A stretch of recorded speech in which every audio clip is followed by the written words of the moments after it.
Bhutan, particularly to partake part in the Global Peace Prayer Festival. Thank you so much, sir. I wanted to begin on this festival, this massive gathering at the heart of Thimphu. What's the main aim of this festival? What's the message Bhutan wants to give to the world? Well, in Bhutan, we have a very strong spiritual tradition of conducting prayers for peace, peace of all sentient beings. And while we do this at a family level, we've done this under the patronage of His Holiness, the Chief Abbot of Bhutan, at a national level, at various districts. And this year, at the command of His Majesty the King, we are conducting it at an international level, hence the Global Peace Prayer Festival. And His Majesty has commanded that we do it at this time to coincide with His Majesty the Fourth King's 70th birth anniversary. So perhaps you can talk about, if you can talk about the gathering here. I believe monks from across the world have been invited to come here.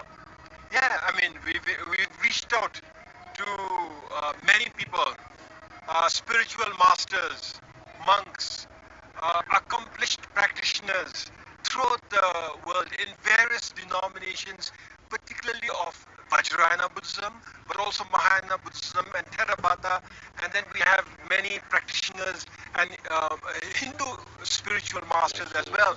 And so we are all congregated with just one purpose, to offer prayers for global peace.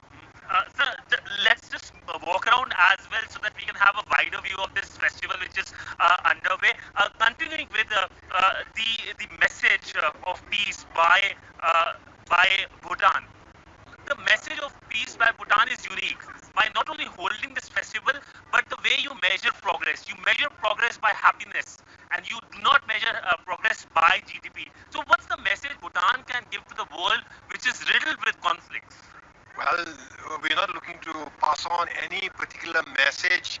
However, as you correctly noted, our development philosophy, one that is the royal vision of a monarch, is gross national happiness. And the very purpose of gross national happiness is to enhance the happiness and well-being of our people. So whatever we do, whether it is governance, democracy and governance, sustainability and conservation of the environment, culture and tradition, spirituality, economic growth, free education, free healthcare. Ultimately, it is about enhancing the happiness and well-being of our people. Now, the Global Peace Prayer Festival is to remind us that peace is important. Without peace, you cannot enjoy happiness and well-being. And as such, everybody you see here, and many are online also, have joined us collectively with just one mission, which is to offer prayers for global peace and to commit to doing whatever one can to further global peace. Moving forward, now next week we'll be back with this festival, the monarch's birthday, and the visit of the Prime Minister as well. So my question to you is, how do you see India-Bhutan relationship? How do you see the relationship going forward as well? Well, it's not just next week. Even as we speak, our entire royal family, and in particularly His Majesty the King, Her Majesty the Queen, His Majesty the Fourth King, and Their Majesties the Queen Mothers, are fully involved in taking part, in guiding us, in leading the Global Peace Prayer Festival. So they're not waiting for next week. This is His Majesty the King's royal vision, and he has guided us to where we are, and he has supported us to get to organizing this unprecedented gathering of people, worshippers, at one go, offering prayers for global peace.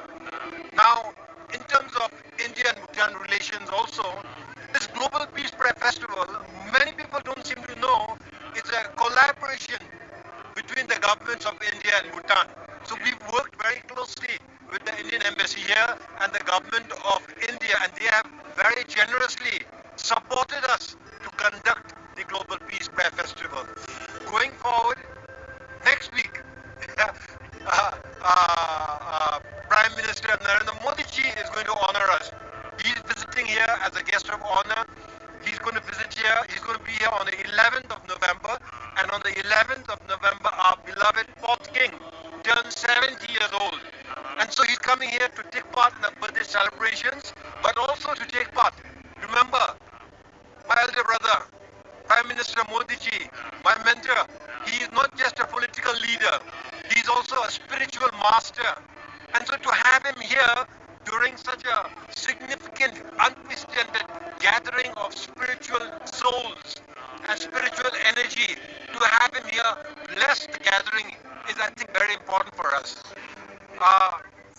But he's here, and we are going to do many, we will have many events also to further the bilateral relations between our two countries, one of which is Prime Minister Modi and His Majesty the King are going to jointly inaugurate the Pune Sanchu 2 hydropower project. This is a massive 1,000 megawatt project. And then they're going to relaunch the start of the Pune Sanchu 1 hydropower project, 1,200 megawatts.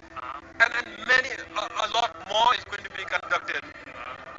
In addition, tomorrow is the 8th, and we will be receiving some very sacred relics of Lord Buddha.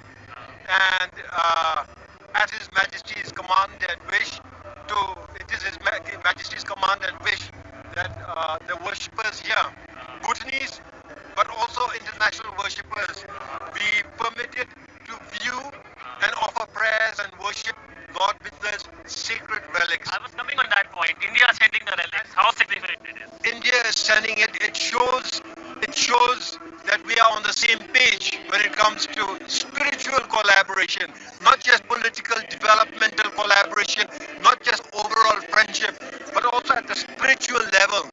We are on the same page.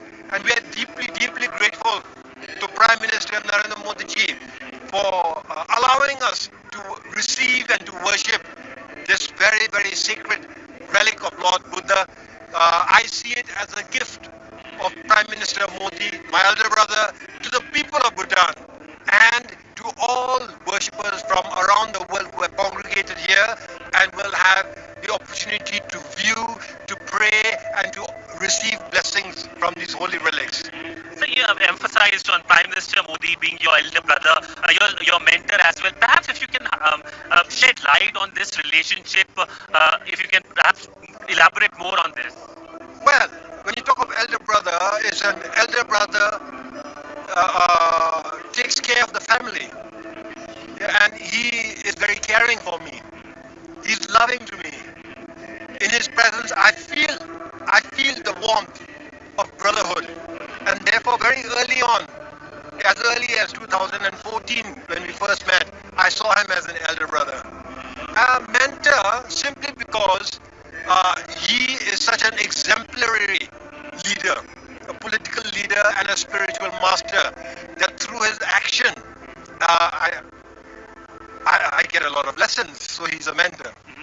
Sir, one significant announcement that happened just few weeks ago was the railway project that will connect India to Bhutan. Now, if you can perhaps shed light as to how significant this railway project will be in terms of providing connectivity between India and Bhutan, because the first time a railway is coming into Bhutan from India.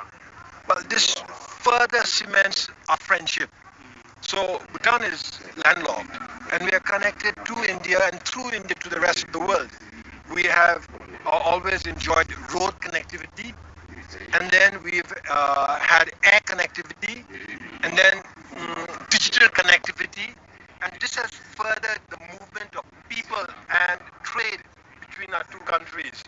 And now with rail connectivity, it's just going to further strengthen this connection between our two great countries and our two great peoples. Sir, and Gelfu, the project, how do you see India's support in that? This project is seen as key to the future of Bhutan in many ways, creating employment as well. So how significant it is for Bhutan and how India can help in this project? Well, the Galefu Mindfulness City is extremely significant for Bhutan and the future of Bhutan. Make no doubt about it. But it is also important for the world to see how it is possible, to organize urban living while also balancing, enjoying social balance and cultural balance and environmental balance along with a competitive economy. So the Galefu Mindfulness Project in that sense is important not just for Bhutan and Bhutan's future but also for the future of the world. For India it is also important because obviously it is not just in the Indian neighborhood, it is bang on the border of India and border with India. And as a result, Indian businesses can enjoy all the advantages of Galefu or in their neighborhood. And Galefu will be a gateway of investment, a safe haven for investment, but also a gateway of investment to India and beyond India, to South Asia and all of Asia. So this is important for Bhutan, and this is why His Majesty the King, not just his royal vision, but he is spearheading, he is leading the construction of this, the realization of this very important project. This is also important for India, and this is why the Indian government, Prime Minister Modi, is personally and unconditionally supporting us in this very important project. You're looking at any timeline when it can be completed, sir? There's no timeline, it has already started. Okay. And it will just keep growing now, in line with His Majesty's vision, in line with the support and the expectation of Prime Minister Modi also. And the railway connectivity project, will it help the Galefu project? Yes, it will. Because it's going to be directly linked to Galefu. So the transport of people, of goods, is going to be made much more convenient and a lot more cheaper. So there you have it, the comments of the Bhutanese Prime Minister on India-Bhutan relationship, about the Global Peace Festival that is underway, and also essentially about the upcoming visit of the Prime Minister to Bhutan.